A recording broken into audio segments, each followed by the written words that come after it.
I find myself coming across this phrase quite often. The rich get richer and the poor get poorer. Depending on what side of the fence you currently sit on, this phrase can feel optimistic or wildly pessimistic. It seems as though there isn't a bridge between being poor and being rich. But the more I started to think about my plan for financial freedom, this phrase started to take on a new meaning. And in this video, I'm going to break down some interpretations of this phrase and how you can use it to encourage financial growth and freedom for yourself. So one thing about the rich is that they can invest more, which means they can earn more. One way to look at this phrase is to consider how having money from the beginning can boost your ability to sell. Let's say you want to start a business selling handmade crafts. In order to make this business successful, you'll have to invest resources into creating and executing a plan to sell your new products. You'll need raw materials, the time it takes to make these products, a platform where you can sell your products, and also a marketing strategy that creates a brand around these products. All of these things cost money. And if your budget is zero, you can barely begin. But if you have $3,000 to invest, you can definitely get an upper hand over your competition who might have zero. Of course, this can feel like a deafening statement if you have no budget to start pursuing your goals. But let's back up for a minute. There is more to this plan than meets the eye. You can't just buy any raw materials or create any marketing strategy to make money off your products. In order to obtain materials, you will need to know what materials to buy. Buying the wrong materials or paying for the wrong platform to sell your stuff can completely squash your profits and prevent you from becoming rich off of your crafts. So a lot of success begins with proper planning. What are your goals? What do you need to achieve these goals? How much of a budget, including money, time, and other resources, like favors from friends, do you need to allocate to start implementing your plan? Even if you had all of the money in the world, you will need to spend some time planning. If you feel like you don't have all the money in the world, or any money at all, you can enjoy the fact that you probably have a lot of time to make this money. Form a plan first, then figure out where to get the money. You can get investors, you can do a pre-launch, you can ask your family members, you could even sell everything in your garage. There's always ways to make more money. Once you have the resources you need to get started, you will have a clear roadmap for how you can efficiently and effectively grow the money that you have. In fact, I've actually recently bought a building and I'm tearing out the concrete from it because it was cracked, and I'm putting in a new heated concrete slab. I spent a whole week jackhammering a bunch of concrete, and I learned firsthand that when you're doing something else for 8 hours a day, it's pretty difficult to come home and work on your business, even if you love it, because you don't have the energy or the time to work on it. People rich in time definitely have an upper hand. Now, there's another less tangible way to interpret this saying, and it has to do with what you believe about being rich or believe about being poor. See, feeling rich gives you a lot of confidence. It gives you motivation. When you have evidence that you can earn money and find success, you're much more likely to take risks that could pay off and generally take more opportunities that will help you become more rich. The opposite is also true. If you have negative $50 in your bank account, I doubt that you'll be spending $100 to set up a website.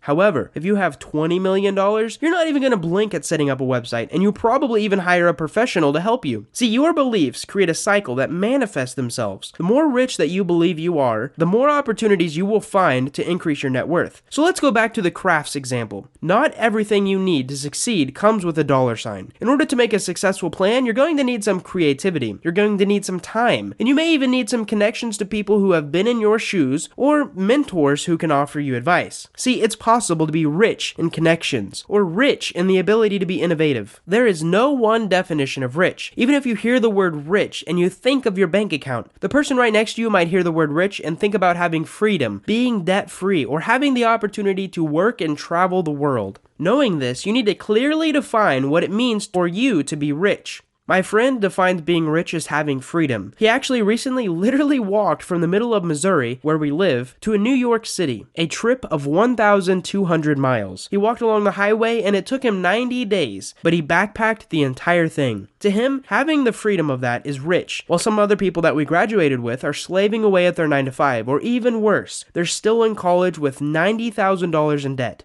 He left with $300, a backpack, and a mindset to write a book on the way. He calls that rich. Before I wrap up, I want to consider one more way that this phrase can be interpreted. This phrase takes place over time. The rich get richer and the poor get poorer over time. Even if you have the same amount of money as a poor person, over time, you will start to feel poorer. Why? Because while your rich counterparts are earning more and more money, you are not growing. The distance between you two is continually growing. The gap grows wider and wider. So comparatively, you feel and appear poorer. For example, if you keep the same amount of money, but someone else grows their net worth by 5% for 5 years, comparatively, they'll be richer and you'll be poorer. It's the same way with inflation. Now, this is important to remember because it shows you the importance of consistent growth. If you don't put in the effort today, the gap between you and the rich who are hustling today will grow wider and wider. So whenever I think of the phrase, the rich get richer and the poor get poorer, I think of a highway. One lane is the rich lane, and as long as you stay on it, you'll continue to rise up and gain more and more success. The other lane is the poor lane. And if you see yourself in the second lane, it will only become harder and harder to merge into the lane where you want to be, because everyone in the rich lane is going super fast. The time to merge is now. It's time to reframe your situation and start moving in a lane that will only bring you more success. The rich get richer, even with little resources or a bank statement that doesn't match a millionaire's. It's time to see yourself as rich